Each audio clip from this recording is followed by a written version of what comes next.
बोलो जयकारा बोल मेरे श्री गुरु महाराज की जय।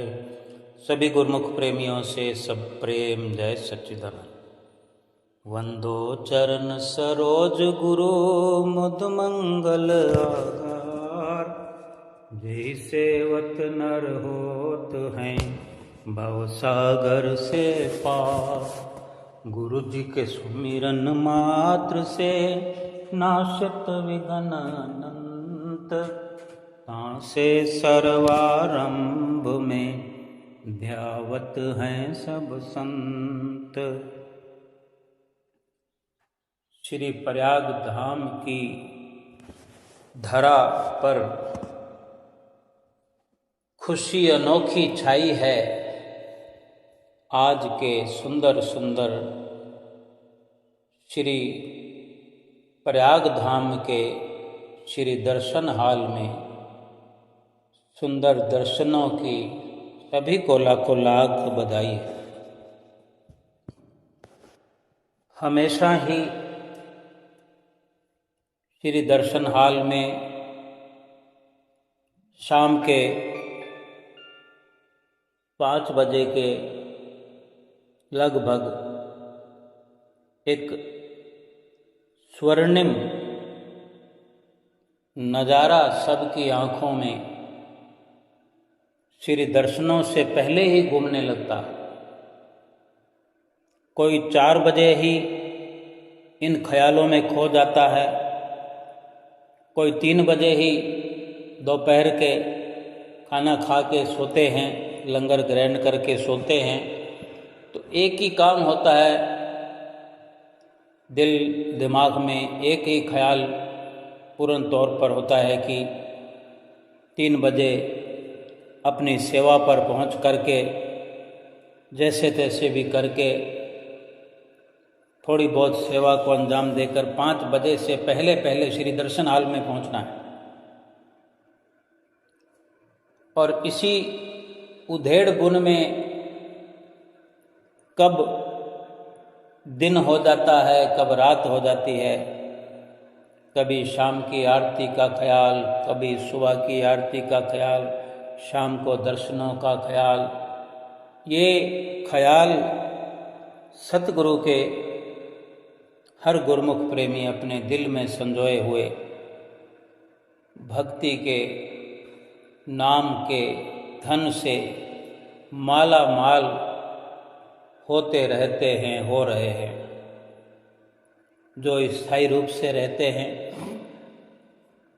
जो बाहर से आते हैं, सबका यही हाल श्री दर्शनों से हो जाता है, होता रहता है। न संसार की कोई सुध रहती है, ना कोई संसार के काम धंधों की चिंता रहती है, ना घर परिवार की। कुछ दिनों के लिए ही सही जो दुनिया की जलती हुई आग से निकल करके श्री सतगुरुदेव महाराज जी के चरणों में आकर के, श्री दरबार में आकर के बैठ जाता है। यहाँ का उठना बैठना, सेवा का कार्य करना, श्री आरती पूजा, श्री दर्शन सत्संग, इस प्रकार से ऐसा अपना जीवन मस्त बना लेता है कि जिसका वो स्वयं भी ठीक प्रकार से पूरा वर्णन भी नहीं कर सकता कि कितना आनंद पूर्वक वो जीवन व्यतीत करता है, कर रहे हैं। और दर्शनों से पहले गुरुमुख प्रेमी कुछ नज़दीक सेवा में होते हैं, कोई किसी की अलग समय की सेवा होती है तो वो अपने सीधे कमरे से आते हैं।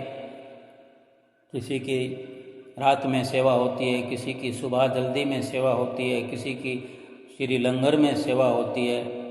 श्री लंगर की सेवा का अलग समय होता है। दोपहर को 1 बजे 12:30 बजे लंगर खाने का कार्य शुरू होता है। 10 बजे ही 11 बजे ही गुरमुख प्रेमी सेवादार वहाँ पहुंचकर व्यवस्था करते हैं और फिर जब लंगर शुरू हो जाता है, थोड़ी देर का ही ये श्री लंगर का काम होता है सेवा का, क्योंकि गुरमुख प्रेमी जब कम होते हैं तो थोड़ी देर में ही सेवा से निवृत्त हो जाते हैं। 1 घंटे में, 1.5 घंटे में और 1 घंटा 1.5 घंटा पहले आना पड़ता है। ऐसे 3 घंटे लगा लो, 2.5 घंटे लगा लो एक टाइम के।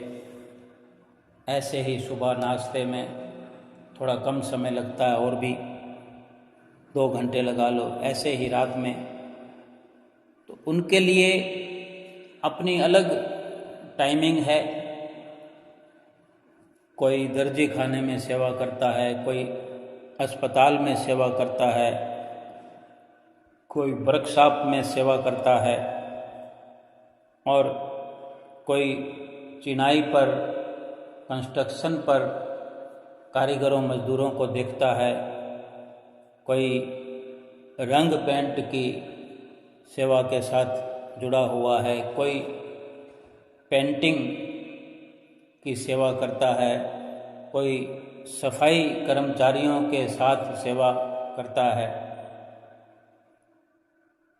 और इसी प्रकार से खेतों की सेवा भी गुरमुखों के, संतों के, महात्माओं के जिम्मे होती है। खेतों को चक का नाम भी दिया जाता है। कोई पार्क हैं, शिमला पार्क है, कोई आनंद पार्क है, कहीं नर्सरी गार्डन पार्क है। ये श्री प्रयाग धाम से कुछ गेट से बाहर भी ऐसे चक हैं जहाँ पर सेवा नियुक्त होती है महात्माओं की, भक्तों की। वे सब भी श्री दर्शनों पर पहुँचते हैं। और जो पूरन धाम हॉस्पिटल है उसमें भी भगत जन, भगतानियाँ, महात्मा जन अपनी अपनी सेवा में नियुक्त होते हैं, जो कि वहाँ से उनको श्री आरती के लिए आना होता है। सुबह सवेरे भी, शाम को श्री दर्शनों के लिए भी 4:30 बजे से पहले पहले बस रवाना हो जाती है। फिर एक बस दोबारा फिर चक्कर लगाती है, फिर वापस छोड़ने के लिए उन सबको आरती के बाद वापस उनको वहाँ छोड़ना होता है। फिर दर्शनों के बाद वापस छोड़ना होता है, फिर शाम की आरती के समय लाना होता है, छोड़ना होता है। कितने श्री गुरु महाराज जी ने सुविधा कर रखी है। थोड़ी थोड़ी देर में आने का, जाने का सब बंदोबस्त किया हुआ है। सभी ओर से आकर के गुरमुख प्रेमी प्रयाग धाम के गेट में प्रवेश करते हुए, कभी बस आ रही है, कोई स्कॉर्पियो में आ रहे हैं, कोई स्कूटियों पे आ रहे हैं, कोई मोटर बाइक पे आ रहे हैं। सभी का एक ही लक्ष्य है कि 5 बजे दर्शन खुलने वाले हैं, थोड़ी सी भी देर न हो जाए। हर गुरमुख प्रेमी समय पर पहुंचना चाहता है कि अपने सतगुरु से सभी गुरमुख प्रेमी सेवक अथाह प्रेम करते हैं और सतगुरु भी अपने सेवकों से, गुरमुख प्रेमियों से बड़ा प्रेम करते हैं, लाड लडाते हैं। श्री गुरु महाराज जी कितना प्रसाद बंटवाते हैं, कुल्फियाँ खिलाते हैं। 2-2 दिन लगातार कुल्फी बंटवाते हैं, कितना प्रसाद बंटवाते हैं। फिर श्री दर्शन हाल की समाप्ति पर लीला रचाते हैं, बिस्किट के पैकेट लुटाते हैं, कितनी टॉफ़ियाँ लुटाते हैं, महात्मा जनों को इशारा करते हैं। कितना वो एक रोम रोम में रोमांच पैदा कर देने वाला ये नज़ारा गुरमुख प्रेमियों को बड़ा ही मन लुभावन लगता है। बल्कि दूर दराज घरों में बैठे हुए गुरमुख प्रेमी ये सुनकर भी मन मस्त हो जाते हैं, झूमने लगते हैं, सोचने लगते हैं कि काश मैं भी श्री प्रयाग धाम में श्री दर्शन हाल में होता, काश मैं भी श्री दर्शन हाल में होती तो ये नज़ारे में वहाँ हो बहू श्री गुरु महाराज जी के रूबरू होकर के देखती या देखता। और इस प्रकार के विचारों में विचरते हुए बेशक शरीर से उनकी दूरी बनी हुई होती है, लेकिन दिल अपने दिलदार के साथ जुड़ा होने के कारण वो हूबहू नज़ारे केवल सुनने मात्र से ही महसूस करने लगते हैं, ज्यों के त्यों, और कहीं अधिक काल्पनिक चित्र भी उनके हृदय में खिंचते जाते हैं, उकरते जाते हैं, और वो ख्यालों में खो जाते हैं कि हम भी फलां वक्त श्री दर्शन करने गए थे, श्री आनंदपुर धाम में, श्री प्रयाग धाम में, विवेक धाम में, श्री संत नगर में, अमर धाम में। क्योंकि जहाँ भी श्री गुरु महाराज जी कृपा करते हैं, गुरुमुख प्रेमियों को ये सभी नज़ारे प्राप्त होते हैं। जैसे कि अभी श्री प्रयाग धाम में श्री दर्शन हाल का ये नज़ारा यहाँ आए हुए गुरुमुख प्रेमी अपनी आँखों से देख रहे हैं। बिल्कुल भी अभी तक भीड़ नहीं है, आराम से बैठे हुए पावन सत्संग भवन में और आराम से बैठकर सुबह सवेरे श्री मंदिर जी में श्री दर्शनों का लाभ प्राप्त कर रहे हैं गुरुमुख प्रेमी। सुंदर सुंदर सत्संग को सुनकर के अपने भाग मना रहे हैं। और ये सत्संग जो कि महात्मा जनों की सेवा लगाई जाती है, जिसका सेवा टाइम होता है, वो श्री हजूरी में उपस्थित होकर श्री गुरु महाराज जी के सामने खड़े होकर सत्संग महात्मा जन सुना रहे होते हैं। तो हमारे हृदय सम्राट नैना अभिराम श्री हजूर गुरु महाराज जी भी एक एक शब्द सत्संग का बड़े गौर से सुनते हैं और हर प्रकार से गुरुमुख प्रेमियों का ख्याल करते हैं। सभी तरफ सबको नज़र निहाल करते हैं, सबको भक्ति के धन से माला माल करते हैं। और ये सत्संग भी जब दर्शन खुले ठीक 5 बजे श्री गुरु महाराज जी ने कृपा फरमाई। सभी गुरुमुख प्रेमियों ने दंडवत प्रणाम किया और श्री गुरु महाराज जी ने हुक्मनामा फरमाया। सभी गुरुमुख प्रेमियों ने उठ करके सतगुरु का दर्शन पाया और आशीर्वाद ग्रहण किया और अपने अपने स्थान पर बैठ गए। जैसा कि हमेशा पहले महात्मा जन लाइनों में लगकर माथा टेकते हैं, थोड़ी सी संख्या में ही महात्मा जन हैं, क्योंकि अभी बाहर से संगत जो सत्संगी महात्मा जन भाई जन हैं वो भी नहीं आए हैं, और संगत भी उनके साथ क्योंकि आया करती है तो वो भी अभी नहीं पहुंची है। 1-2 दिनों में जो संगत का बढ़ने का नज़ारा देखने को मिल सकता है। अभी बस स्टैंड भी खाली पड़ा हुआ है, कोई आवाजावी नहीं है, कोई बिस्तर स्टोर पर कोई लाइन नहीं लगी है, कोई कमरा नंबर पूछने के लिए कोई लाइन नहीं लगी है, बल्कि गेट पर भी जहाँ पर्ची बनती है वहाँ भी कोई चहल पहल नहीं है।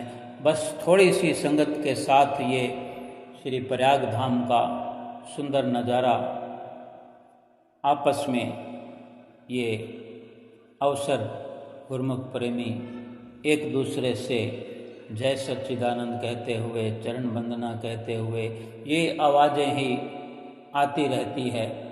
और इस प्रकार जब शाम को दर्शन खुल रहे थे 5 बजे से पहले थोड़े बहुत ही गुरुमुख प्रेमी प्रवेश करते हुए फिर धीरे धीरे गुरुमुख प्रेमी श्री दर्शन हॉल में पहुंच रहे थे। और जब महात्मा जन लाइनों में मत्था टेक रहे थे, कभी कभी श्री गुरु महाराज जी किसी को रोक करके कुछ पूछताछ कर लिया करते हैं किसी महात्मा जी के बारे में। कोई इलाज के दायरे में है, कोई अस्वस्थ है, उसको पूछ लेते हैं रोक कर। कोई बाहर से जो आते हैं सत्संगों से, कुछ तो आते ही रहते हैं, उनसे कभी कभार लाइन को रोक करके पूछ लेते हैं अपनी मौज के अनुसार। और इस प्रकार महात्मा जनों ने माथा टेक करके अपना स्थान ग्रहण किया। और उसी वक़्त जिनकी प्रसाद की बारी होती है उनको ये अवसर होता है कि वो खाली लाइनों में केवल वही 2-4 लोग जो घर के होते हैं परिवार के, प्रसाद जिनकी तरफ से वितरण करवाना होता है, वो श्री गुरु महाराज जी के नज़दीक आकर माथा टेकते हैं, पीताम्बर भेंटा करते हैं। श्री गुरु महाराज जी को पीताम्बर धारण कराया गया, गोल्ड का तिलक भी श्री गुरु महाराज जी को प्रेमी जन लगवाते हैं। तो ये दृश्य रोज ही देखने का अवसर मिलता रहता है। और फिर जब लाइनें खाली हो गई और इधर जो भजन चल रहा होता है, भजन बोल रहे होते हैं प्रेमी, वो भी पूरा हो जाता है, जयकारा लगा दिया जाता है और फिर होती है सत्संग की शुरुआत। और सत्संग में शुरू में महात्मा जी ने सुनाया, सत्संग शुरू किया, सत्संग वचन फरमाया, कितना सुंदर ये समा मंगलमयी घड़ी सुहाई है, इन अलौकिक दर्शनों की सबको लाखों लाख बधाई है। ये हमारा स्वर्णिम सौभाग्य है, परम सौभाग्य है कि हम श्री सतगुरुदेव महाराज जी के चरणों की छत्र छाया में बैठ करके सुंदर दर्शनों का और आशीर्वाद का लाभ प्राप्त कर रहे हैं। ये महान दया, ये महान कृपा केवल समय के संत सतगुरु ही हम जीवों पर किया करते हैं। तो हम सेवकों का, गुरुमुखों का भी फर्ज बनता है कि जो हमारे लिए महापुरुषों ने नियम निर्धारित किए हैं, जो हमारे लिए मार्गदर्शन सतगुरु ने किया है, कर रहे हैं, उनके बनाए हुए नियमों को निभाएं, वचनों पर चलें और अपने जीवन की नैया की बागडोर समय के संत महापुरुषों के कर कमलों में सौंप दें।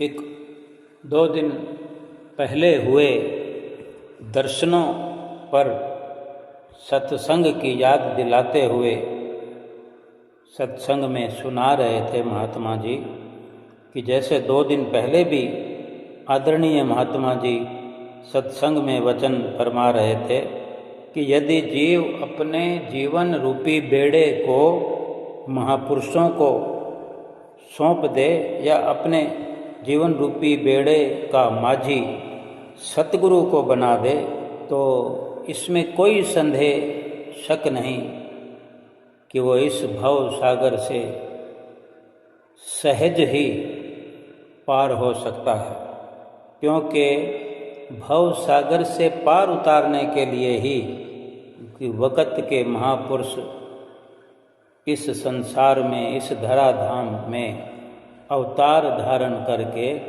आते हैं और सेवक सदैव अपने जीवन को उनके वचनों पर, उनके नक्शे कदम पर चलाता जाए। जैसे वर्णन भी आया है कि सतगुरु के मुख से निकला हर वचन कल्याण होता है, जो माने हर वचन इनके उसी का बेड़ा पार होता है।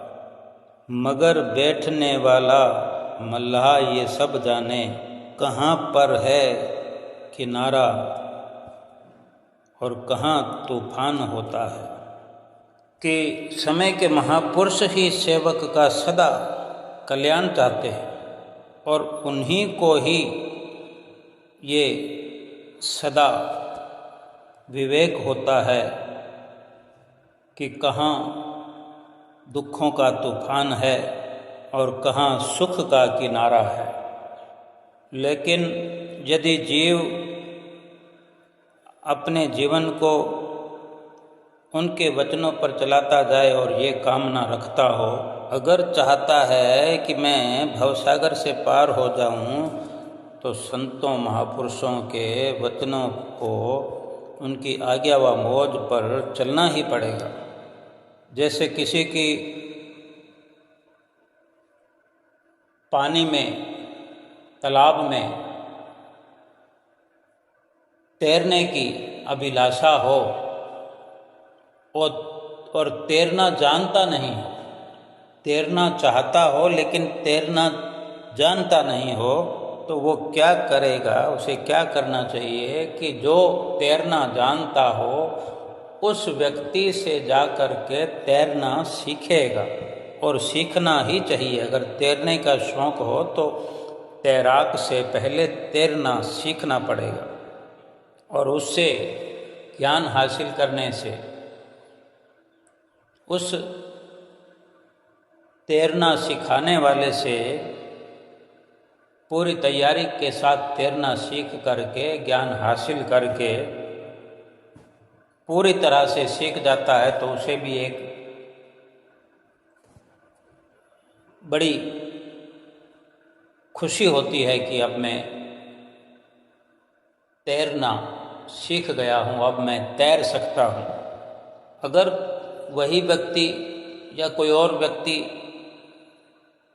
तैरना तो चाहे लेकिन तालाब में प्रवेश नहीं करना चाहे, उसका सीखना तो, उसका तैरना तो असंभव है, क्योंकि तैरने के लिए तो पानी में प्रवेश करना ही पड़ेगा। ऐसे ही जीवन में अलौकिक सुख और आनंद की चाहना रखता है तो समय के महापुरुषों की आज्ञा व मौज पर चले।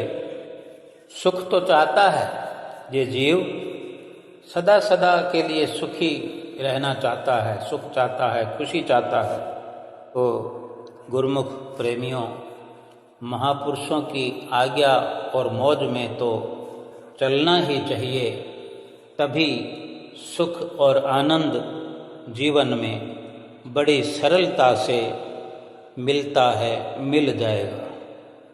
महापुरुष जो भक्ति के नियम समय समय पर हम गुरुमुखों को बतलाते हैं, जो भी सेवक उन भक्ति के नियमों की दृढ़ता से, निमग्नता से पालना करता है, फिर महापुरुष उस सेवक को, चाहे वो सेवक दुनिया के किसी भी कोने में बैठ करके अपने परम इष्ट देव का ध्यान करे, तो महापुरुष भी, सतगुरु भी अपने सेवक का कल्याण करने के लिए वहीं पहुंच जाते हैं जहां सेवक बैठा हुआ याद करता है। एक लीला सुनाई उत्तर प्रदेश की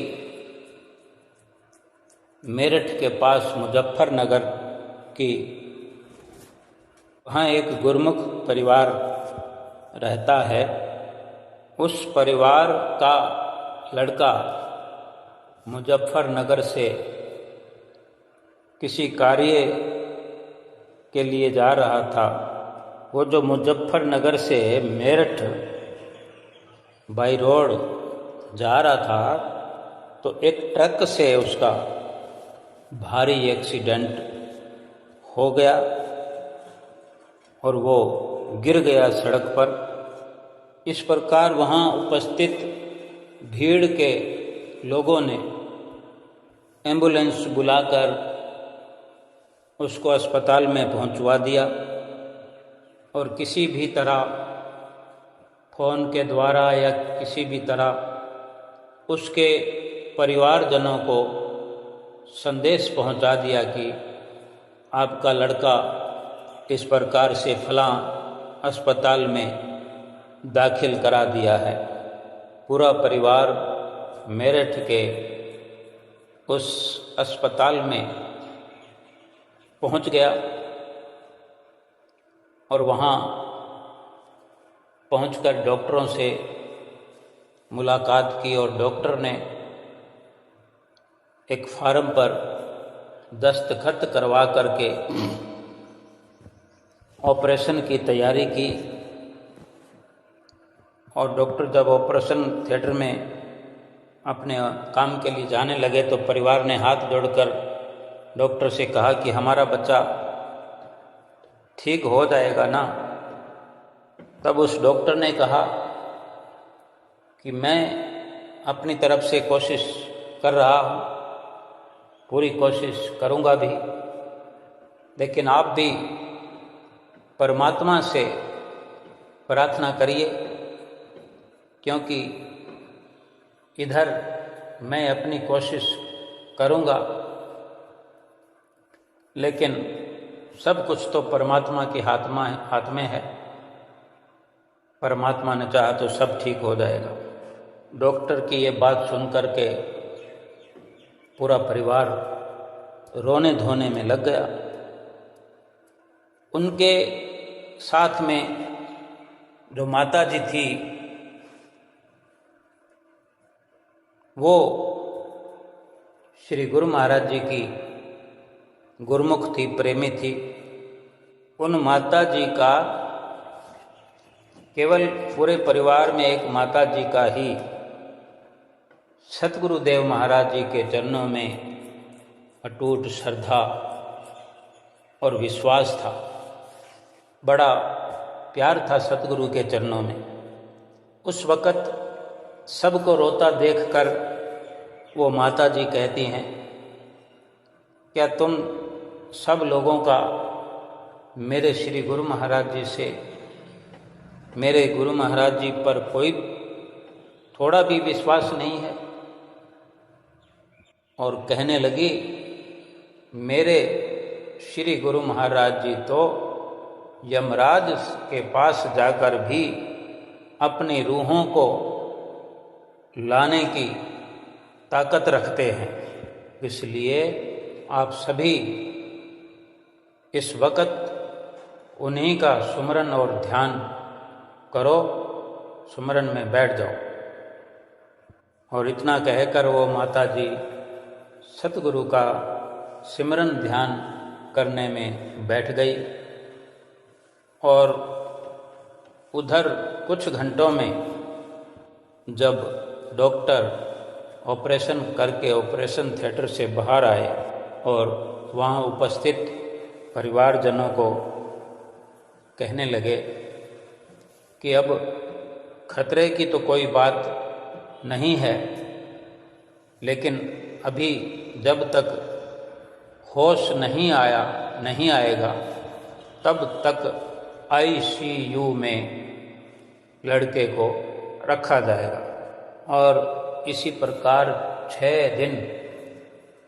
6वें दिन जब उस लड़के को होश आया तो सबसे पहले उसने अपनी माता जी को बुलाया। जब अपने बेटे के पास माता पहुंची तो अपने बेटे के सिर पर हाथ फेर कर कहने लगी, बेटा यहाँ अस्पताल में आईसीयू के अंदर तो एडमिट है, तो यहाँ रिश्तेदारों को, परिवारजनों को अधिक संख्या में या ऐसी स्थिति में पास में नहीं आने दिया जाता, इसलिए तू इतने दिन अकेले ही पड़ा रहा यहाँ पर और कोई भी परिवार का तेरे साथ नहीं खड़ा हुआ था। तो अपनी माता की ये बात सुनकर बेटा हंस पड़ा और बड़ा खुश दिखाई दे रहा था हंसते हुए, और कहने लगा कि माता ऐसी बात नहीं है। एक महापुरुष जिन्होंने सफ़ेद वस्त्र पहन रखे थे और लंबी कद काठी के बड़े सुंदर से दिखने वाले 6 के 6 दिन और 24 घंटे मेरे साथ बैठे रहे।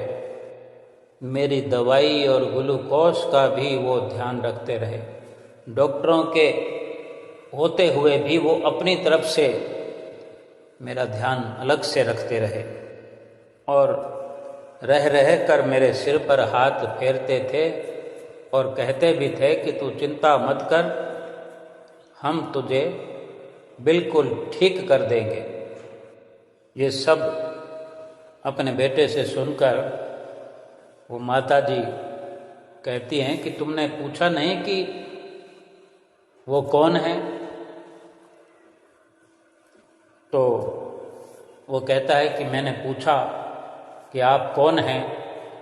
तो वो महापुरुष कहते हैं कि तेरी माता जी ने ही हमारी यहाँ पर ड्यूटी लगाई है कि मेरे बेटे को ठीक करके ही यहाँ से जाना है आपको।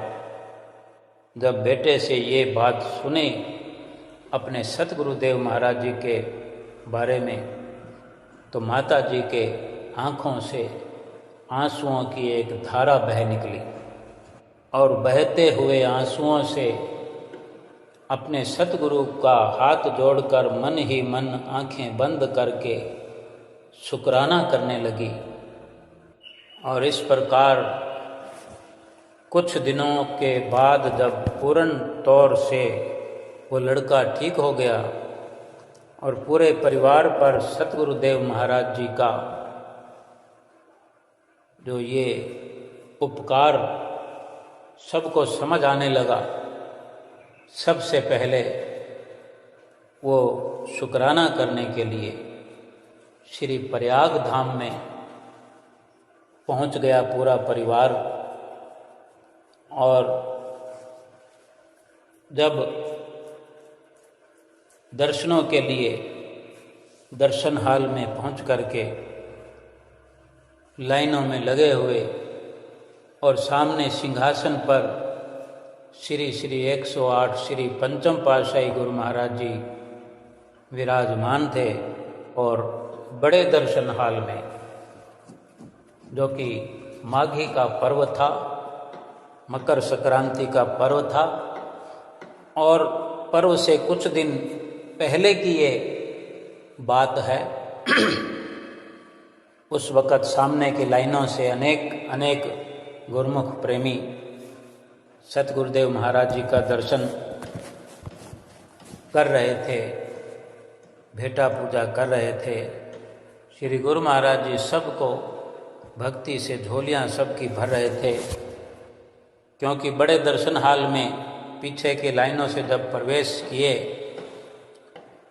और थोड़ा चलते चलते आगे पहुँचे और श्री गुरु महाराज जी के उस लड़के ने जब दर्शन किए और पहचान लिया तो ज़ोर ज़ोर से रोने लगा और अपने परिवार वालों से कहने लगा कि यही तो थे महापुरुष जो 6 दिन और 24 घंटे मेरे साथ अस्पताल में आईसीयू में बैठे रहे और मेरा ध्यान रखते रहे और मुझे ठीक कर दिया। और ये सब तभी संभव है कि गुरुमुख प्रेमी सेवक अनन्य भाव से, दृढ़ता से अपने सतगुरु का वचन सिर पर रखे, अपने सतगुरु के वचनों की पालना करे, भक्ति के अंदर लीन होकर के अपने सतगुरु की आज्ञा व मौज पर चलता रहे, तो सतगुरु भी अपने सेवक के लिए कहीं भी, किसी भी वक्त, किसी भी जगह पहुंच करके अपने सेवक की रक्षा करते हैं, अपने सेवक का हर प्रकार से ध्यान रखते हैं और हर मुसीबत से, हर दुख की घड़ी से बचाते हैं। और कभी भी अपने तन पर, अपनी सेहत पर आने वाले कष्टों की परवाह भी नहीं करते, केवल उन्हें अपने सेवकों के कष्टों की परवाह होती है, अपने सेवक पर आई हुई मुसीबत की परवाह होती है, उसे दूर करने का ही वो हर वक़्त संभव प्रयास करते हैं और अपने सेवक को हर दुख गम से छुटकारा दिलाते हैं। धन्य हैं हमारे सतगुरुदेव महाराज जी कि वे जगह जगह पर, एक जगह से दूसरी जगह, दूसरी जगह से तीसरी जगह पहुंचकर अपने सेहत का, अपने तन पर आए हुए कष्टों की परवाह ना करते हुए अपने गुरुमुख प्रेमियों का कल्याण करते हैं। और आज भी, अभी भी सब गुरुमुख प्रेमियों को दर्शन दे रहे हैं, भक्ति से, आशीर्वाद से झोलियां भर रहे हैं। और हमारे हुजूर सतगुरु दाता दीनदयाल जी ही समय समय पर अपने वचनों में फरमाते हैं, हिदायत करते हैं कि जो महापुरुषों ने नियम निर्धारित किए हैं, जो भी 5 नियम बने हुए, श्री आरती, पूजा, सेवा, सत्संग, सुमरन और दर्शन ध्यान, ये 5 नियम हर गुरुमुख के लिए, सेवक के लिए निभाना बहुत ही जरूरी है। और 2 घंटे भजन अभ्यास करना हर सेवक के लिए अनिवार्य है।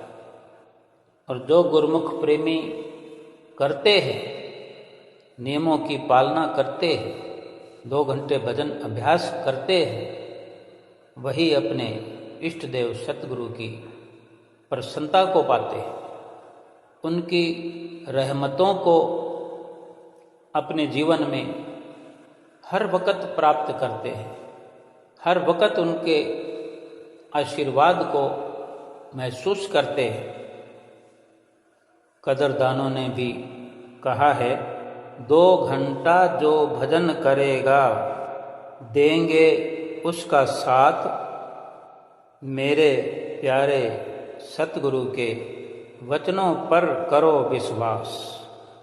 तो हर गुरुमुख के लिए, हर प्रेमी के लिए महापुरुषों के वचनों को मानना, उनके वचनों की पालना करना निहायत ही जरूरी है।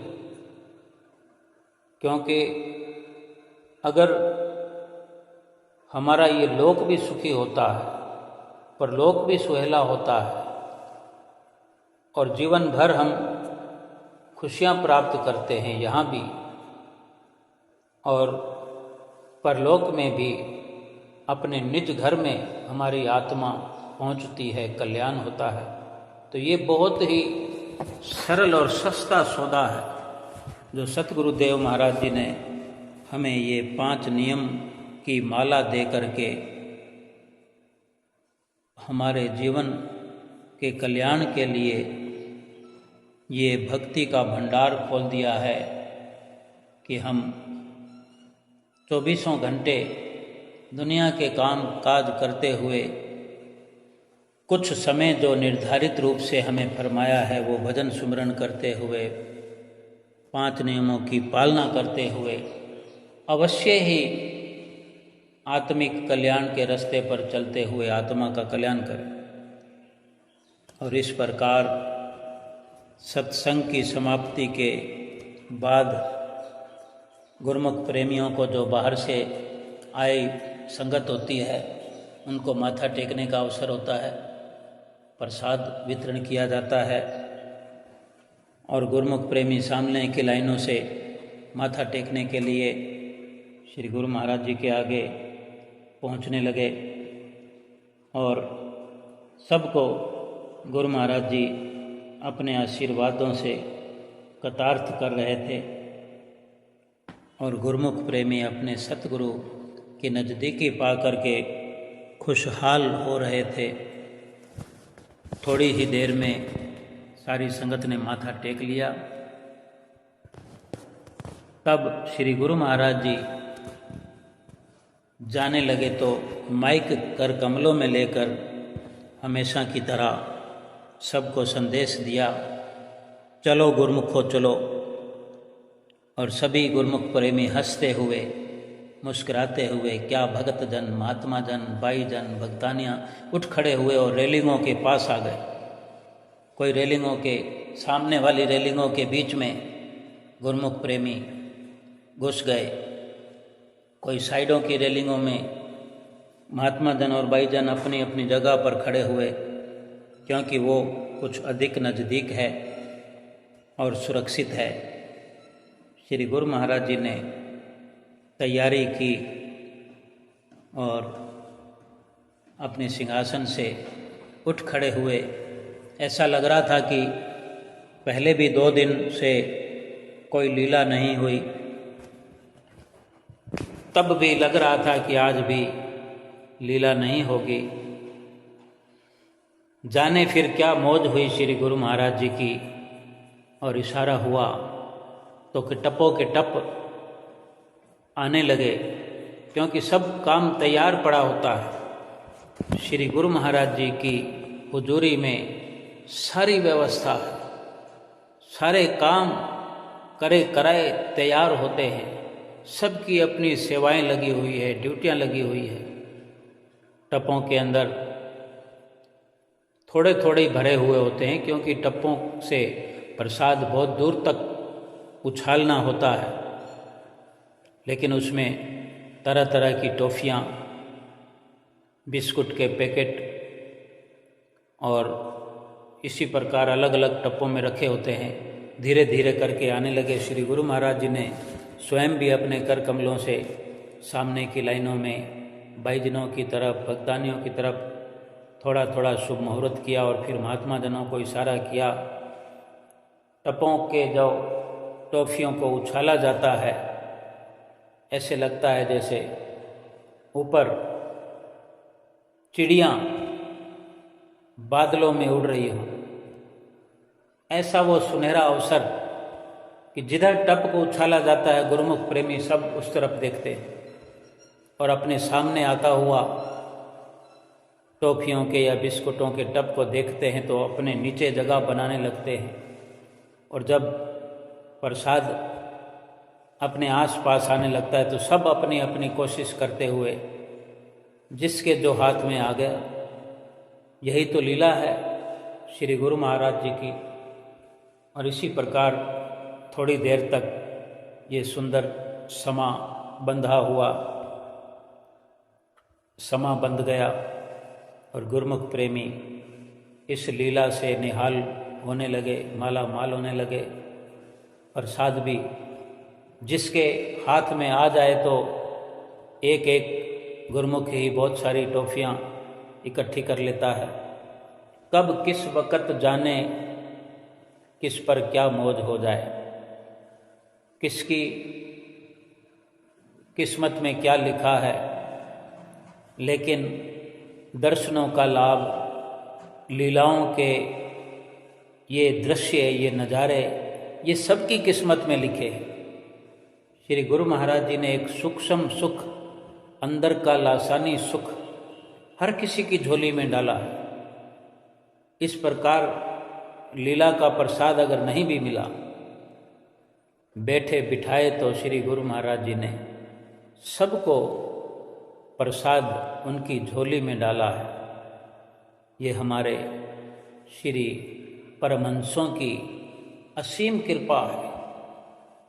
और इस प्रकार सुंदर नज़ारों का आनंद लेते हुए और श्री गुरु महाराज जी सबको आशीर्वाद देते हुए और घूम करके पीछे के रास्ते से जहाँ से प्रवेश करते हैं वहीं से श्री गुरु महाराज जी जाते हुए और गुरुमुख प्रेमी जयकारे लगाते हुए, ऐसा लगता है कि गुरुमुख प्रेमी चाहते हैं कि हम यूं ही दर्शन करते रहें और समय रुक जाए। श्री गुरु महाराज जी भी अपने सेवकों को, प्रेमियों को छोड़कर जाना नहीं चाहते, लेकिन सारी व्यवस्थाएं अपने समय की पाबंदी से ही चलती हैं, चला करती हैं। इस प्रकार गुरुमुख प्रेमी श्री दर्शन हाल से धीरे धीरे बाहर की ओर निकलते हुए ऐसा लगता है जैसे कोई सिनेमा हॉल में बैठे हुए सिनेमा देखने वाले एक साथ बाहर निकले हो। सिनेमा समाप्त हो गया हो, पर्दा बंद हो गया हो। और सही तो है, ये एक सच्ची फिल्म है। दिलों के बादशाह प्रीतम प्यारे इष्ट देव सतगुरु परमात्मा की फिल्म है,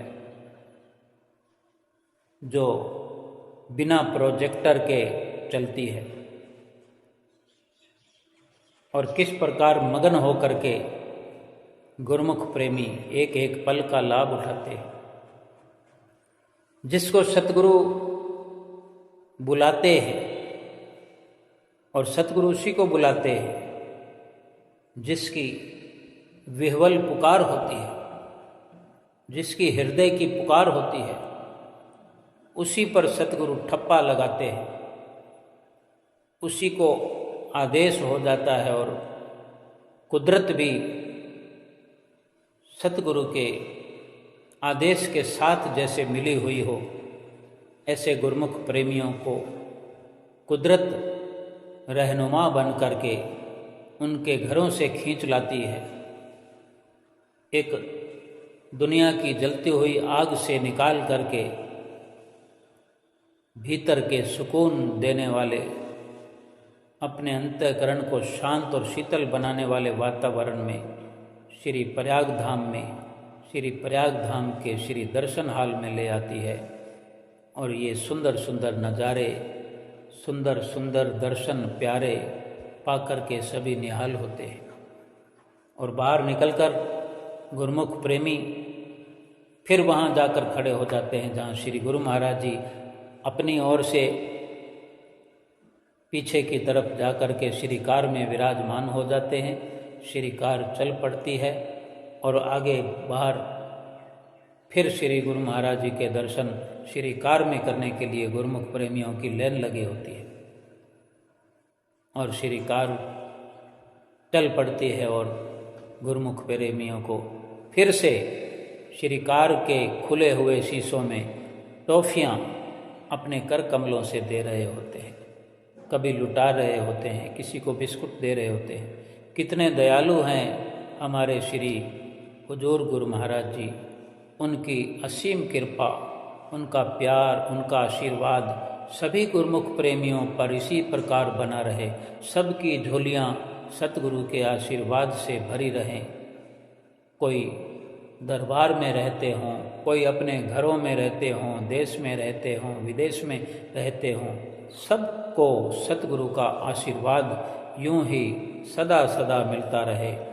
ऐसे दर्शनों की, ऐसे आशीर्वाद की, ऐसे सत्संग की, ऐसी सुंदर सुंदर मधुर लीलाओं की सभी गुरुमुख प्रेमियों को लाखों लाख मुबारक हो, बधाई हो, बधाई हो।